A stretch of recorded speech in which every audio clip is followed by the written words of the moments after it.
E aí, gente, seria Pobres Criaturas um eterno clipe de Evanescence? Será que vale a pena gastar o seu dinheiro pra assistir esse filme? Bom, vem comigo que a gente tem muito que conversar sobre ele. Olha, eu tenho tanto pra falar que eu fiz um monte de anotação aqui.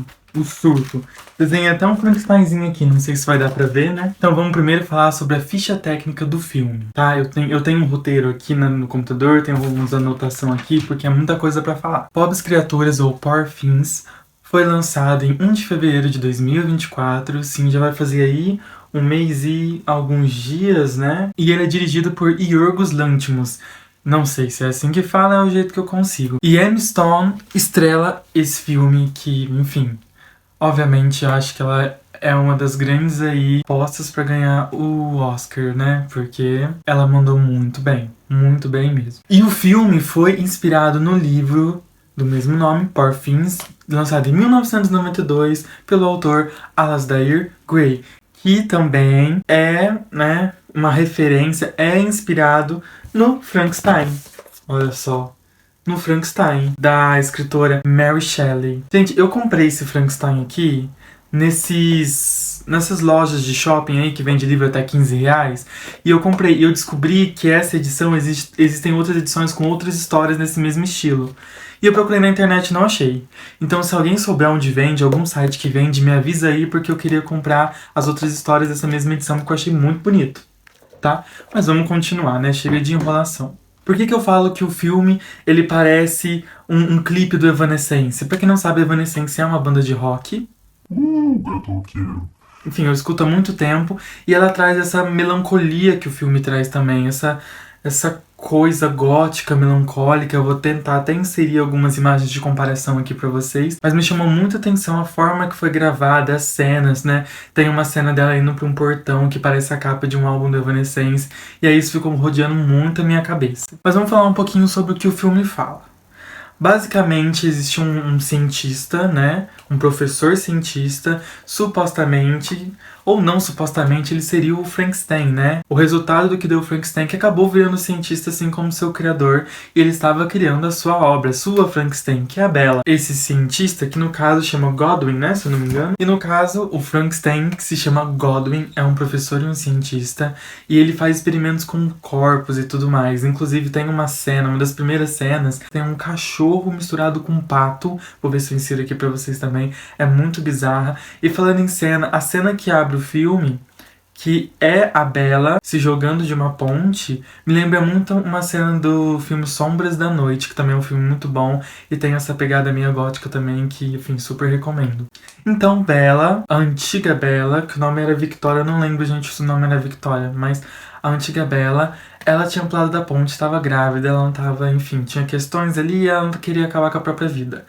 E aí, assim que ela se matou, Godwin, que é esse professor cientista, encontrou o corpo dela com o bebê ali, o feto ainda no corpo, e ele usou o cérebro desse bebê nela. Ele fez esse experimento que funcionou, só que o que esse experimento resultou? Resultou em uma mulher adulta com o cérebro zerado, então ela não tinha a mentalidade de uma mulher adulta.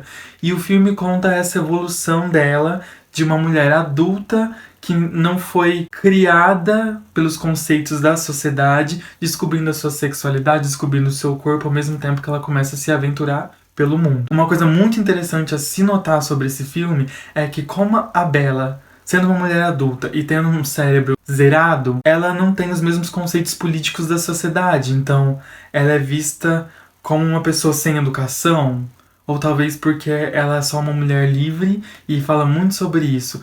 Parece que o filme mostra como a sociedade ela foi moldada pela visão dos homens, né? Então, ela sempre é vista como um brinquedo sexual, algo que os homens desejam, mas ela tem que ser política, calada e quieta. Ela é só um instrumento ali.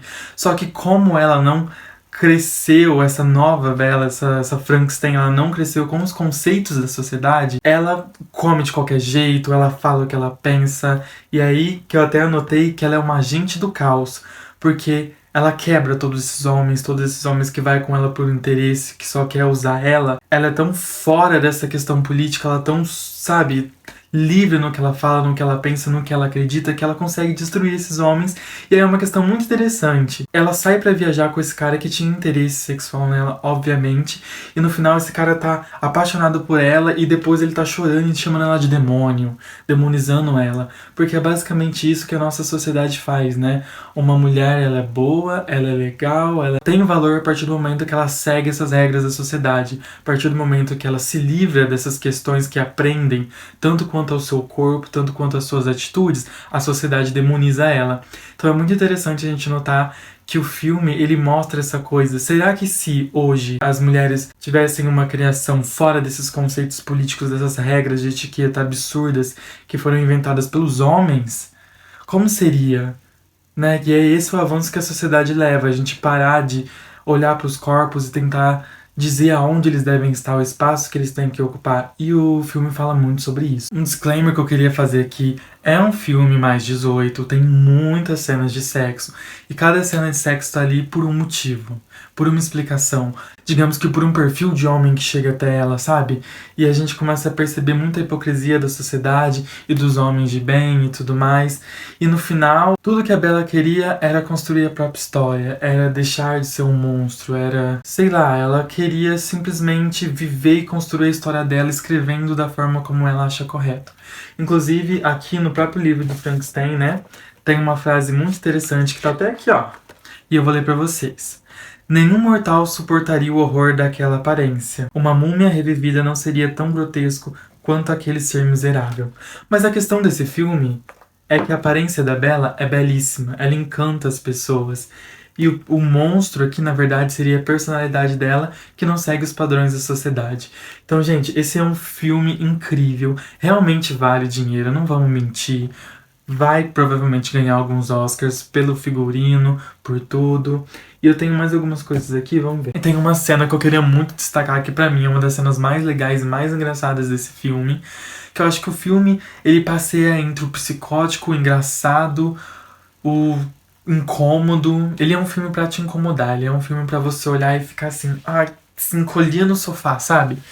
E tem uma cena muito legal, que é a Bella dançando, da forma dela, não como a sociedade diz que ela tem que dançar. Eu vou tentar colocar aqui pra vocês. E lembra muito aquela cena de Wandinha, da Netflix, onde a atriz Jenna Ortega tá fazendo aqueles movimentos lá e virou um viral na música da Lady Gaga, Bloody Mary. Lembra muito aquilo, eu vou colocar a cena pra vocês. Essa cena é magnífica, a interpretação é magnífica, é uma das minhas cenas preferidas do filme, com certeza. E uma das questões principais quando a gente fala sobre a evolução da Bella nesse mundo, quando ela vai explorar o mundo, é que ela começa a conhecer a maldade. Porque acredito que Godwin, talvez num espírito paterno, talvez num ciúme, talvez num medo dessa criatura aí pra sociedade, ele criou ela dentro de uma redoma, dentro de um castelo, dentro desse lugar onde era seguro e feliz. E na cabeça dela as pessoas eram assim, então ela não percebia o oportunismo e o interesse das pessoas em cima dela, até que ela começa a ver a maldade do mundo, até que ela começa a ver que o que foi ensinado pra ela não necessariamente era a história verdadeira sobre a humanidade. Isso é muito interessante. Então, no final, eu acho que esse é um filme pra gente refletir. Quantas vezes a gente agiu da forma que as pessoas não esperavam da gente, a gente foi demonizado por isso, sabe? Crescendo, por exemplo, crescendo um homem gay na sociedade. A gente nasce, a gente cresce com as pessoas dizendo que a gente vai pro inferno, simplesmente porque a gente não segue essa normalidade que a sociedade construiu com os anos, né? Então acho que talvez isso seja uma mensagem muito importante pra nossa vida. Todas as vezes que a gente não agiu conforme as expectativas das outras pessoas, tornou a gente demônios. Será que na verdade os demônios só são aquilo que as pessoas não conseguem controlar e não conseguem ditar regras sobre as pessoas? Então sim, vale muito a pena. Esse é um filme maravilhoso. E se você gostou desse vídeo, se inscreve aqui no canal. Eu posto vlog, eu falo sobre filme, eu falo sobre livros. Temos conteúdos muito legais sobre livros que vão sair aí nos próximos dias. E eu espero encontrar vocês aqui de novo. Segue minhas redes sociais, na verdade o meu Twitter, por enquanto eu tô postando lá tudo que tá por vir. Muito obrigado se você ficou até aqui. Se inscreve, dá aí o sininho, comenta aí um filme que você acha que é tão bom quanto esse pra eu poder ver também. Muito obrigado, tchau, tchau.